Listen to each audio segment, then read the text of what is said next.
dood cilmiyeed ku saabsan isbedelada ka socda geeska Afrika iyo saameynta ay ku yeelan karaan aayaha ummadda Soomaaliyeed ayaa lagu qabtay magaalada Muqdisho ee caasimadda Soomaaliya. dood cilmiyeedka ayaa waxaa soo agaasimay xarunta Xayaat ee cilmi baarista iyo tababarada hogaamineed,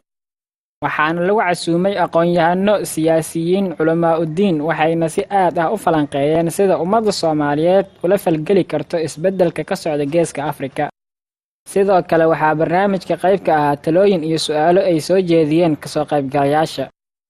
dood cilmiyeedkan ama aqoon-is-wadaarsigan ayaa looga gol lahaa sare u qaadidda wacyigelinta bulshada. mawduuca sidaad u jeedaan ciwaankiisu wuxuu yahay isbedelada ka socda geeska Afrika iyo saameynta ay ku yeelan karaan aayaha ummadda Soomaaliyeed. ciwaanka ama dooda nuxurkeedu meeshaas ayay ku salaysan tahay. waa dood cilmiyeed, waa dood aan ugu talagalnay wacyiga ummadda Soomaaliyeed inay kor u qaado, waa dood la yiraahdo aqoon isweydaarsi. doodaanu wax shuqul kuma lahan siyaasad, cidna lagu taageeri ma, cidna loogama soo horjeedo. aan hadda u jeedno isbedelada geeska Afrika runtii ka socda oo la yiraahdo hadda midkii la yiraahdo integrationka ama isdhaxgalka oo dhinac kasta leh. aad iyo aad ayaa dabayshaas runtii u socotaa, wayna ballaaran tahay geeska Afrika oo dhameel kasta ka socota. marka dabayshan hadda socota waxaa ka dhashay walwal runtii aad u badan ayaa ka dhashay. walwalkaas oo ummadda Soomaaliyeed ay ka qabaan, gaar ahaan dadka elite-ka ah, dadka wax fahmaya, dadka aqoon-yahanka oo ay dareemayaan war waxa socda geeska Afrika ka socda ummadda Soomaaliyeed sidee u saameyn doonaan. maqaab negative ay u saameyn doonaan oo xun masaqaab fiican ay runtii u saameyn doonaan. annaga marka Xayaat ahaan maadaama aynu nahay xarun cilmi baaris, waxaan ugu talagalnay aqoon-yahanada Soomaaliyeed inaan isku keenno markii la isku yimaado laga doodo. maanta marka waxa fiisan inay noqoto madasha aqoon isweydaarsiga aqoon-yahanada Soomaaliyeed. waxaan u bixinaa inay noqoto madal 100 qofood ku dhawaad ay fadhiyaan, waa dadka elite-ka ah, waa dadkii ummadda hogaaminaya, dhinac kasta ka hogaaminaya, in laga hadlo masiirka ummadda Soomaaliyeed iyo geeska Afrika iyo sida uu noqonayo. marka aniga xayawaan ku koray dabaasha aqaana mawjadaha markay mawjadu markay kama hirka ku yimaado oo ku yimaado saddex bay mid noqonaysaa. koow inaad dan ka leedahay mawjadaas socota, inaad ba awood socoto way awooddaas marka inta xabta u socotay inay sii raaciso oo sii dhibaato ku sii saacido oo ka faa'iideysid inay ku sii dhaweysaba. waa aspectiga labaad waxay mawjadu dhinacii socotay dhinacaan ahayn adiga anoo socotid oo muqsito u goysid marka ay ku dhaafto iyada. optionka labaad waay. optionka saddexaad waxa waaye optionka aan ahayn baka inaad istaagtid, marka istaagtid hirkuna kugu yimaado oo korfaadinaya. saasoo maaha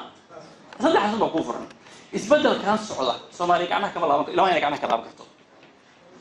laakiin Ethiopia waxay haysataa oo u cad inay israaciso. isbedelkan socda ee China iyo Mareykan iyo Europe iyo Russia iyo Turkiga isku haystaan inay israaciso si ay masaalixdeeda 22 sano soo dhaafanaysa. sidaas ay masaalixdeeda waxay ka dharanaysaa Ethiopia masaalixda wadamada waaweyn bay ka soo daraagelinaysaa. inagu aan ku dabaran jirnay. inagu marka ma israacin karnaa uma haysto inay israacin karnaa. waayo vision ka malihin meel aan socono weyn u jeedno oo leenahay 2050 halkaas aan u socono malihin maadaama aanan lahayn optionka inoo faro wuxuu leeyahay inaynu muqoosno si hor hirku inoo dhaafo. ma fahmaya inaynu muqoosno si hor macnaheedu maxay inaynu la nimaano xeelad aynu ula tacaamulno sida gobolku u dhaqaayeen, laakiin aanan dabin kale ku gelin. dabin kale oo weyn inaan ku gelin. oo mesela regional integration la saxiixo waa long term project, waa content sano laga hadlaya, 40 sano laga hadlaya. marka regional economic integration geshid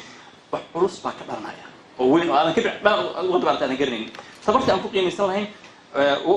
isu raacin lahayn ugu daalan lahayna ilmihii inay hadda ay inoo diyaarsan tahay. waxaan ku soo gabagabeynayaa markaan qodobkaas integration regional aan dhaafo, waxaan ku soo gabagabeynayaa wax intaba ka weyn oo ah maxaa in haysta inaka ilan qaybtan in hadda aan tabar u yeelan weyn inaan Ethiopia la tacaamulno ama gobolka la tacaamulno waxaa inoo diidaya. dhowr iyo 10 sano baan qiyaastii aan Soomaaliya mushkiladeeda aniga baarahay. Soomaaliya waa Soomaaliya ay ku saabsan tahay Soomaaliya state failure sida aan u fahmay mushkiladda Soomaalida. haddii aan rabno inaynu dowladnimo gobonnimo leh soo koraysa, haddaynu rabno inaynu yeelno, waa lagama maarmaan muwaadinka Soomaaliyeed inuu karti u yeesho siyaasiga Soomaaliyeed in lagu dabro inuu danta muwaadinka ka shaqeeyo. koow danta muwaadinku danta siyaasiga ma dabri karo oo danta siyaasiga ma dabranaan karto haddii sida aynu nahay oo ah waayo siyaasiga dantiisu danta muwaadinku waa danta guud soo maaha, dan gaara maaha. maadaama ay dan guud tahay inta aynu qaybsannahay laamo iyo furuuc aan nahay dan umadeed oo weyn ma keeni karno waayo siyaasigeenna kuma xakamayn karno inuu dadka muwaadinka ka shaqeeyo Soomaalidu meel kasta joogaan dadka qaar waxay sheegayaan 30 milyan dhanna 30 milyan oo qacmaha haysata waxay ay keeni karaan wax weyn geeska Afrika sameyn karaan gaar ahaan hadduu integration uu dhaco waxaa dhici doona Soomaalida kala qoqoban inay is arkaan isbartaan oo shirar qabsadaan sida hadda Djibouti ka dhacay soo kale ka dhacay usbuuc dhaweyto in la soo keenay garanaysa shanta Soomaaliyeed bay ka soo qayb galeen maxaa yeelay dadka Soomaalida hadday helaan fursad ay kaga gudbaan xuduudaha oo xorriyad ay u soconayaan waa dad jeedi kara meeshay joogaanba oo saameyn culus keeni karaay annagu inaanu jimaheennu ilaa ay dhinac u xiirmaan integration iyo assimilation midna ma samayn karo haddaan samaynana annaga khasaareen waana wixii 1977 haddii taa la isku dayo marka in la xoojiyo waxaa ka imanaya isku dhac iyo dhibaato iyo shida ka imanaysa iyo dagaalo هذا سؤال بان أنا كو ماشي كدريا موجود داس مكهري كرناو optional ما تهي أو خيار مقول لنا هنا كهري كرنو مكهري كرنو تاسا كدراني كما هري كرنو سي أنا أبهرنا مالي محاجرة نينكي كبه وينا يا حكومة رجال بيت هوشن أيقاع السنة أنا قلنا هذا جنبه كبعني وهذا تلاديني يعني وقمة جرت إثيوبيا لفتي تلاديني كان وقمة جرت ولا بدبادين أي مرة ولا بها لكن أنا لما ربين ولا بدباديو هو أنا لو ربي سداس أول هذا وين الكبير كا وحن أخذنا يمارين دوتو نين تجريء أو جنرال ها ورجع حتى لقى هذا أيه وحقات إيد أسرة ياماموتا ياماموتا أساساً سكرتري أفريقيا أيوها ستيت ديبارتمنت نكال كينيستيس وليه هي لغو رومضة ياماموتا وحكينا نكاس أدو شغلين لكن ياماموتا اسكماء من أبي أحمد مشروعنا مشروع هو مشروع وين إدي لقى فائدة سنتر مركز حتى اللي قلتانيه هي اللي لقى فائدة سنتر Soomaalida waxa la yiraahdaa mumiisaad beelada mumiisaadkeeda waxa kamid ah dad isku afo isku jisiro isku fulaan oo waxa uu madaago isku luqo isku diino isku madahabo kan away laakiin taas waxay noogu shafeeci weeyday intaas oo wanaag ah oo mada badan aysan la wadaagin noogama shafeecin aan islayno noogama shafeecin dawladeena iska burburino noogama shafeecin midnimadeena inaan bitibaalka ku darno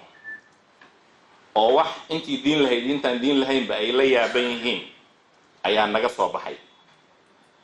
oo waa tan hadda jeesaskii aanu kala degi jiray markii xoolaha la raaci jiray hadda loo kala degay oo systemkii dawladnimadii magacyadii cusbaa inta loo geliyay shaar loo geliyay waa tan jeesas loo kala fariistay waana sii socotaa jeesaskaas waftoo jeesas bay sii kala noqonayaan marka arrintaas iyada ah inay xal nooga noqoto ma dhici kartaayo dadku markay isku mashquulaan cadow baa loo sameeyaa haddii la khatar baa meeshan ka soo socoto bad dad baa soo guuxayo waa la dinsiiraya gabiginaba ma dhici kartaa sabab inay noogu noqoto inay Soomaalidu israadsadaan oo warban midnimadii iyo dadnimadii iyo danaheeni aan dib u baarno inay su'aashaas keento oo inagu dhaliso dib ugu soo nooleys maskaxda Soomaalida ma dhici kartaa ijaabi ma noqon kartaa mawjadan waa bilow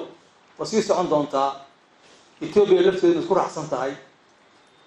ninkaan maqlayna abi baa maqlay abi xadan maqlay mala la wada maskaliis baa wada maqoomiyad kaliya wadata oo ma aragtay magaca la isheeg oromada bas waa la wada qoomiyada kale maxay qabaan marka arin laftiisu wali xaggaas aan ka saldhigan inuu yahan ka baqaya aniga oo wali socda marka inuu saldhigto lafteeda in lagu saacido oo waxaanu aysan ku socdaan oo ka baninkaan ugu yaraan anaga xoogaa iftiinba noo ifiyey inanka wixii ay socdaan in lafteena ku shaqeyno Soomaali ahaan aad baa runtii ila fiican tahay lana ogaado waxana waa siyaasaduna saaxiibtinimo daa'ima ma laha maslaxad daa'ima ayay leedahay marka ragga hadda wada socono isla boodayna bariina isla boodi doono lafteeda lama hubo marka markasta anagoo danteena ilaashanayna inaan ka faa'iideysano waxa hadda jira aad runtii ma aragtay u yihiin munaasab integration كان وحولية شروطه مركي أمد إسمح قليش إيو إسمح قليلا إنجليز هو الدين هذيك أود على لا محد دولتكم مدسنا سياسيكم مدسنا نينك كوجو أدكي أو عناي أدوس عنين وعيلينا محا هذيك أدكتي كرتا إنتين نقول كرتا أدلمد نقول كرتا قرب استاي كرتا قف نوع عسى economic integration marka laga hadlayo opportunity gan waa opportunity fiican waa inaan qalabkeena u qaadanaa waa inaan isu nimaan aqoon-yahankeena waa inaan arrintaas ka faa'iideysanaa waxaan ka codsanaynaa sida ilaahay subxaanahu wa tacaala uu fikirkan idin siiyey uu idinkugu hibeeyey iyo aqoonta aad leedihiin inaad uga shaqaysaan tartiib albayt الصومالي من جديد يعني ترتيب داخلي aan u baahannahay gudaha hoostan ka burbursannahay